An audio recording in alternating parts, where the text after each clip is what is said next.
تو کشور ارمنستانیم و رسیدیم به بنای فوق‌العاده زیبا و تاریخی به نام صومعه تاتو. بریم ببینیم چه شکلیه. این بنای تاریخی در 130 کیلومتری مرز ایران و ارمنستان قرار داره و برای رسیدن بهش باید تقریباً 3 ساعت رانندگی کنید. از زیبایی، شکوه و عظمت این بنا که بگذریم میرسیم به تاریخ پربارش.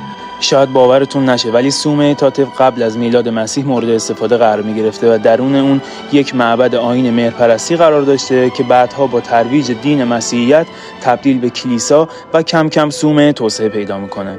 مجموعه تاتو از 3 کلیسا به نام‌های مریم مقدس، پتروس مقدس و گریگور مقدس تشکیل شده که ما از هر سه اونها بازدید کردیم و حسابی از دیدن اشیای تاریخی و باستانی داخلشون که مربوط به قرن‌ها پیش بودن هیجان زده شدیم. مقبره گریگور تاتواتسی فیلسوف و قدیس قرن 14 رو دیدیم. یه ستون بزرگ 8 متری مربوط به قرن 10 که اسمش گاوازان بود و کارش تشخیص زلزله بود و در نهایت محو عظمت، جلال، شکوه و معماری این بنای تاریخی و کهن شدیم.